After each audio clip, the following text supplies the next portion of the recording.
संतोषी माता की कथा। एक बुढ़िया के 7 बेटे थे। 6 बेटे कमाने वाले थे और एक बेटा निकम्मा था। 6 पुत्रों का जूठा 7वें को देती।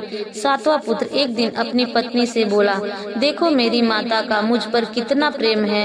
वह बोली, क्यों नहीं, सबका जूठा बचा हुआ तुमको खिलाती है। वह बोला, जब तक आंखों से न देखूं मान नहीं सकता। पत्नी ने हंसकर कहा, देख लोगे तब तो मानोगे। कुछ दिन बाद एक बड़ा त्योहार आया। घर में 7 प्रकार के भोजन और चूरमा के लड्डू बने। वह पत्नी की बात को जांचने के लिए सिर दर्द का बहाना बनाकर पतला कपड़ा सिर पर ओढ़कर रसोई में जाकर सो गया और कपड़े में से सब देखता रहा। 6 भाई भोजन करने आए। उसने देखा माँ ने उनके लिए सुंदर सुंदर आसन बिछाए, 7 प्रकार की रसोई परोसी और आग्रह करके उन्हें भोजन कराती रही। वह देखता रहा। 6 भाई भोजन कर उठ गए। तब माँ ने उनकी थाली में से लड्डुओं के टुकड़ों को उठाया और लड्डू बनाया। जूठन साफ कर माँ ने उसे पुकारा, उठ बेटा उठ, तेरे भाइयों ने भोजन कर लिया, तू भी उठकर भोजन कर ले। उसने कहा, माँ मुझे भोजन नहीं करना, मैं प्रदेश जा रहा हूँ। माता ने कहा, कल जाना हो तो आज ही जा। वह बोला, हाँ हाँ जा रहा हूँ। यह कहकर वह घर से निकल गया। चलते समय उसे अपनी पत्नी की याद आई। वह गौशाला में कंडे थाप रही थी। वहाँ जाकर वह बोला, मेरे पास तो कुछ नहीं है, यह अंगूठी है, सो ले लो और अपनी कोई निशानी मुझे दे दो। वह बोली, मेरे पास क्या है, यह गोबर भरा हाथ है। यह कहकर पत्नी ने उसकी पीठ पर गोबर के हाथ की थाप मार दी। वह चल दिया। चलते चलते दूर देश में पहुंचा। वहाँ एक साहूकार की दुकान थी। वहाँ जाकर बोला, सेठ जी मुझे नौकरी पर रख लो।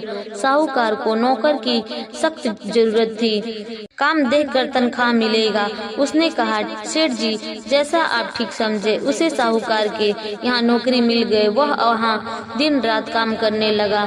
कुछ दिन में दुकान का लेन देन, हिसाब किताब, ग्राहकों को माल बेचना, सारा काम करने लगा। साहूकार के 7-8 नौकर थे।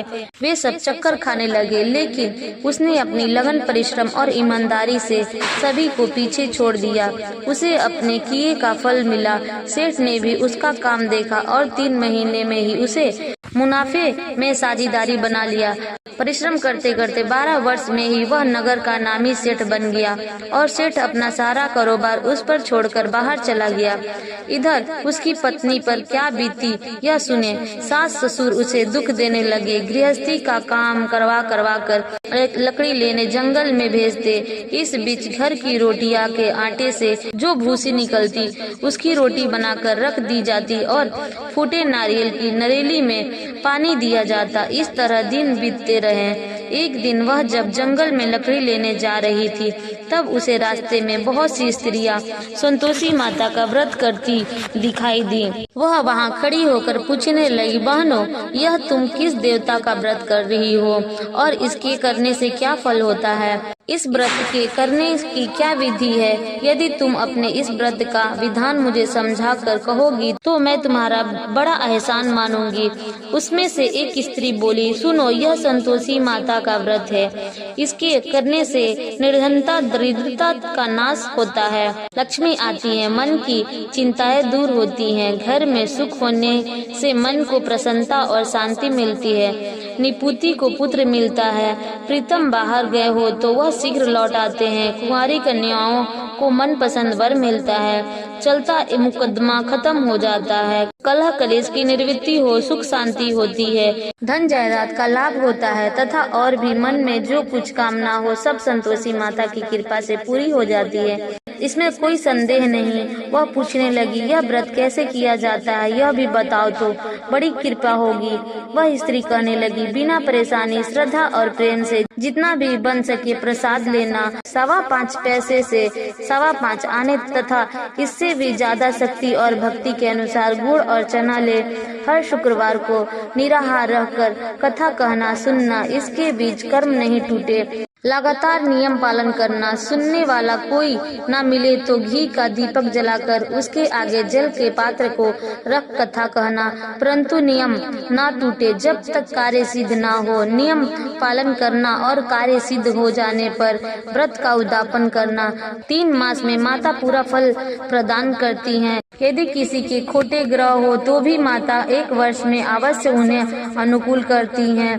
कार्य सिद्ध होने पर ही उद्यापन करना चाहिए, बीच में नहीं। उद्यापन में 2.5 सेर आटे का खाजा तथा इसकी अनुसार खीर तथा चने का साग बनाना, 8 बच्चों को भोजन कराना, जहाँ तक मिले देवर जेठ भाई बंधु कुटुंब के लड़के लेना, ना मिले तो रिश्तेदारों और पड़ोसियों के लड़के बुलाना, उन्हें भोजन करा यथाशक्ति दक्षिणा दे। माता का नियम पूरा करना। ध्यान रखना उस दिन घर में कोई खटाई नहीं खाना है।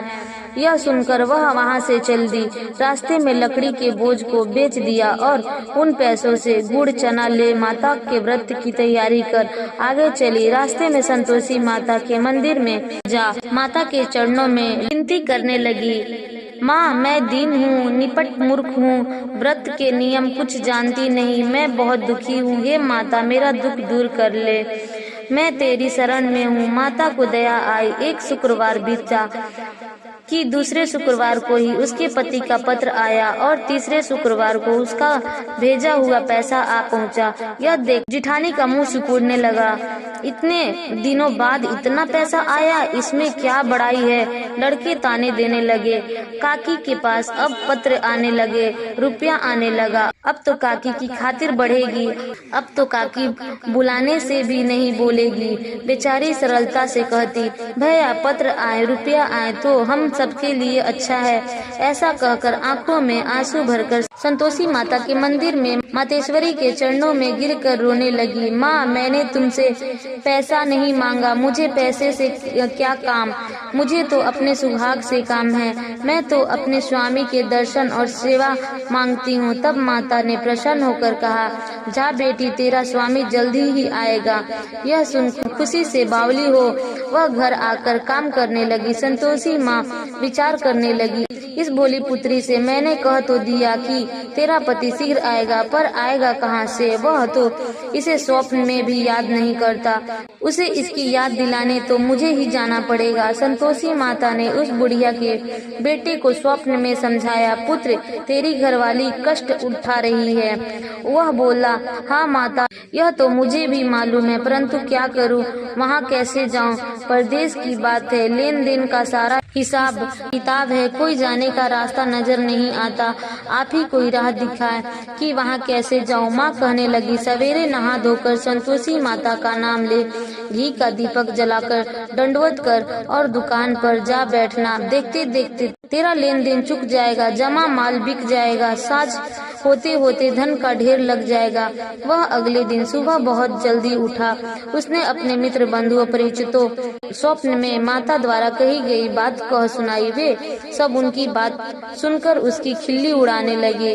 वे कहने लगे कि कहीं कभी सपने की बात सच भी होती है। एक बूढ़ा व्यक्ति बहुत समझदार था। वह बोला, देखो भाई मेरी बात मानो, इस तरह सच या झूठ कहने के बाद देवता ने जैसा कहा है वैसा ही करना, तेरा क्या जाता है। बूढ़े की बात मानकर नहा धोकर उसने संतोषी माता को प्रणाम किया, फिर घी का दीपक जलाकर दुकान पर जा बैठा। शाम तक धन का ढेर लग गया। वह हैरान हुआ, मन में संतोषी माता का नाम ले प्रसन्न हो घर जाने के वास्ते गहना कपड़ा व सामान खरीदने लगा। सब काम से निपट अपने घर को रवाना हुआ। उधर उसकी पत्नी जंगल में लकड़ियां लेने गई। लौटते वक्त थक जाने के कारण संतोषी माता के मंदिर पर विश्राम करने बैठ गई। यह तो उसका रोज रुकने का स्थान था। धूल उड़ती देख उसने माता से पूछा, हे माता यह धूल कैसी उड़ रही है। माँ ने कहा, हे पुत्री तेरा पति आ रहा है, अब तू ऐसा कर, लकड़ियों के 3 बोझ बना, एक नदी के किनारे रख, दूसरा मेरे मंदिर पर और तीसरा अपने सिर पर रख। तेरे पति को लकड़ी का गट्ठा देखकर मुंह पैदा होगा, वह वहाँ रुकेगा। नाश्ता पानी बना खाकर माँ से मिलने जा। जाएगा। तू लकड़ी का बोझ उठाकर जाना और बीच चौक में गड्ढा डालकर 3 आवाज और जोर से लगाना, लो सासू जी लकड़ियों का गट्ठा लो, भूसी की रोटी दो, नारियल के खोपड़े में पानी दो, आज कौन मेहमान आया है।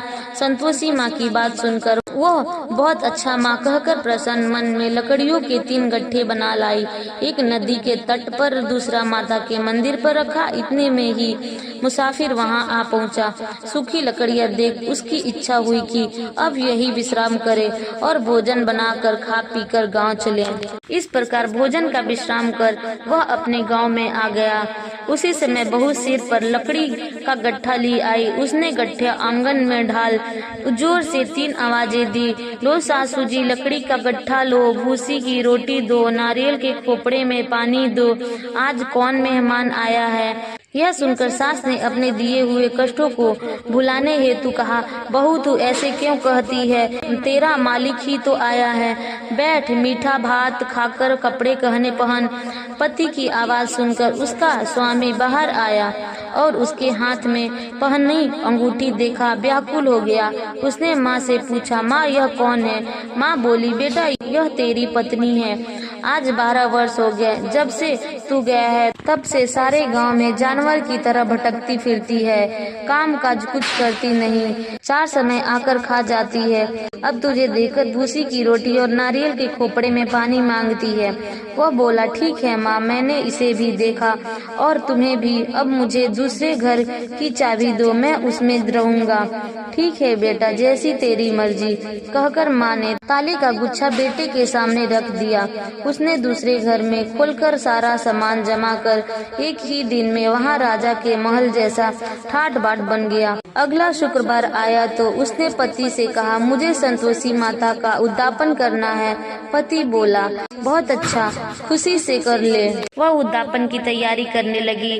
जेठ के लड़कों को भोजन के लिए कहने लगी। उन्होंने मंजूरी किया, परंतु पीछे से जेठानी ने अपने बच्चे को सिखलाया, देखो रे, भोजन के समय सब लोग खटाई मांगना, जिससे उसका उद्यापन पूरा ना हो।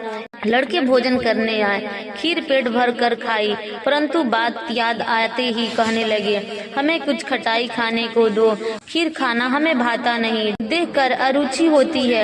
लड़के उठ खड़े हुए, बोले, पैसा लाओ।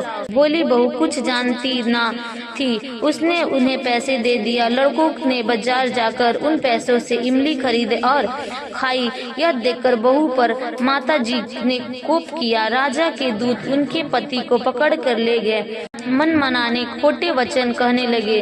लूट लूट कर धन इकट्ठा कर लाया था, सो राजा के दूत उसे पकड़ कर ले गए। अब सब मालूम हो जाएगा जब जेल की रोटी खाएगा। बहू से यह वचन सहन नहीं हुआ।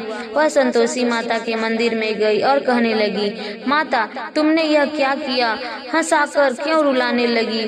माता बोली, पुत्री तूने मेरा व्रत भंग किया है, इतनी जल्दी सब बातें भुला दी। वह बोली, माता भूली तो नहीं हूँ, ना कोई अपराध किया है, मुझे तो लड़कों ने भूल में डाल दिया, मुझे क्षमा करो माँ। माँ बोली, ऐसी भूल भी कहीं होती है। वह बोली, माँ अब भूल नहीं होगी, अब बताओ मेरे पति कैसे आएंगे। माँ बोली, पुत्री जा, तेरा पति तुझे रास्ते में ही आता मिलेगा। वह मंदिर से निकलकर बाहर आई तो रास्ते में उसे अपना पति आता हुआ मिला। उसने पूछा, कहाँ गए थे। वह बोला, इतना धन जो कमाया है उसका कर राजा ने मांगा था, वह भरने गया था। वह प्रसन्न होकर बोली, भला हुआ, अब घर चलो। फिर अगला शुक्रवार आया। वह बोली, मुझे माता का उद्यापन करना है। पति ने कहा, ठीक है करो। वह फिर जेठ के लड़कों से भोजन को कहने गई। जेठानी ने लड़कों को सिखा दिया कि तुम पहले ही खटाई मांगना। लड़के भोजन करने बैठे, परंतु भोजन करने से पहले ही कहने लगे, हमें खीर पूरी नहीं भाती, जी बिगड़ता है, कुछ खटाई खाने को दो। बहू बोली, खटाई खाने को नहीं मिलेगा, खाना हो तो खाओ। तो इतना सुनकर उसके बच्चे चले गए। उनके उठकर चले जाने पर उसने ब्राह्मणों के लड़के बुलाकर भोजन करवाया। दक्षिणा की जगह उन्हें एक एक फल दिया। इससे संतोषी माता प्रसन्न हो गई। माता की कृपा से 9 माह बाद उनको चंद्रमा के समान एक सुंदर पुत्र प्राप्त हुआ। पुत्र को लेकर वह प्रतिदिन संतोषी माता के मंदिर में जाने लगी। माँ ने सोचा कि यह रोज आती है, आज क्यों ना मैं ही इसके घर चलूं। इसका आसरा देखूं तो सही। यह विचार कर माता ने भयानक रूप बनाया। गुड़ और चने से सना मुख, ऊपर से सूर्य के समान होठ, उस पर मक्खियां भिनभिना रही थी। दहलीज में पैर रखते ही उसकी सास चिल्लाई, देखो रे, कोई चुड़ैल डाकनी चली आ रही है, लड़को इसे भगाओ, नहीं तो सबको खा जाएगी। बहू रोशनदान से देख रही थी। वह प्रसन्नता हो उठी, आज मेरी माता मेरे घर आई है। यह कहकर दूध पीते बच्चे को गोद से उतार दिया। इस पर उसकी सास क्रोध में भरकर बोली, अरे राण, इसे देखकर कैसी उतावली हुई जो बच्चे को पटक दिया। इतने में माँ के प्रताप से जहाँ देखो वहाँ लड़के के ही लड़के नजर आने लगे। वहू बोली, माँ जी, मैं जिसका व्रत करती हूँ यह वही संतोषी माता है। इतना कह उसने झट से घर के सारे किवाड़ खोल दिए। सबने माता के चरण पकड़ लिए और विनती कर कहने लगी, हे माता, हम मूर्ख है, अज्ञानी हैं, तुम्हारे व्रत की विधि हम नहीं जानते, तुम्हारा व्रत भंग कर हमने बड़ा अपराध किया है। हे माता, आप हमारे अपराधों को क्षमा करो। इस प्रकार बार बार कहने पर संतोषी माता प्रसन्न हुई। इसके बाद उसकी सास कहने लगी, हे संतोषी माता, आपने बहू को जैसा फल दिया वैसा सबको देना। जो कथा यह सुने पढ़े उसको भी मनोरथ पूर्ण हो। तो प्रेम से बोलिए, जय संत।